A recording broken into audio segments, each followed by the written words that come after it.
Bismillahirrahmanirrahim. Assalamualaikum warahmatullahi wabarakatuh. Waalaikumsalam warahmatullahi wabarakatuh. Alhamdulillahirabbil alamin wassalatu wassalamu ala asyrofil anbiya'i wal mursalin wa ala alihi wa ashabihi ajma'in amma ba'du. Shalawat serta salam kita junjungkan kepada Nabi besar Muhammad sallallahu alaihi wasallam yang kita nantikan syafaatnya di hari akhir nanti. Yang saya sayangi, di sini saya akan sedikit menjelaskan mengenai ikhlas. Seperti yang kita tahu, ikhlas merupakan suatu ibadah yang diniatkan kepada Allah Subhanahu wa taala tanpa mengharapkan imbalan apapun. Para ulama mendefinisikan ikhlas sebagai seluruh ibadah yang diniatkan karena Allah Subhanahu wa taala, bukan karena hal yang lain. Menurut bahasa, ikhlas artinya murni. Umar Sulaiman menyimpulkan, ikhlas adalah upaya untuk memurnikan maksud dan tujuan kepada Allah Subhanahu wa taala dari segala noda yang merusak maksud dan tujuan tersebut. Dalam agama kita, ikhlas adalah melakukan sesuatu karena Allah Subhanahu wa taala. Ikhlas sendiri sering kita temui dalam praktik kehidupan sehari-hari. Contohnya ikhlas dalam belajar, ikhlas dalam mengajar, ikhlas dalam bekerja, dan ikhlas dalam beramal. Nah, contohnya apabila kita memasukkannya ke dalam konteks ibadah, maka ikhlas berarti melakukan ibadah karena Allah Subhanahu wa taala, bukan karena hal yang lain. Bukan karena ingin dipuji, bukan karena ingin terlihat soleh, tetapi benar-benar semata-mata hanya karena Allah Subhanahu wa taala.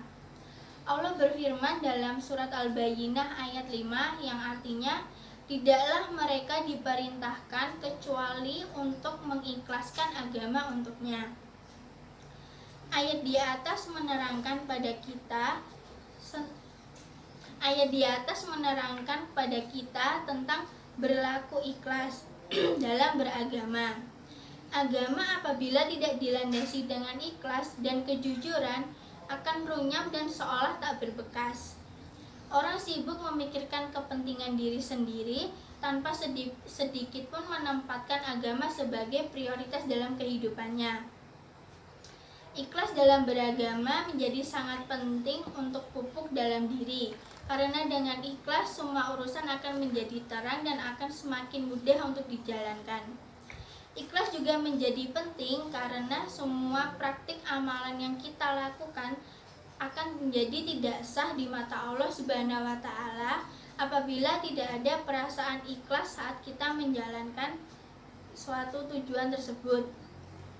Ibnu Qayyim al-Jauziyah dalam Madarijus Shalikin, ikhlas artinya menyendirikan Allah sebagai tujuan dari ketaatan. Terdapat 3 derajat keikhlasan, antara lain yang pertama yaitu tidak melihat amal sebagai amal, tidak mencari imbalan dari amal, dan tidak puas terhadap amal.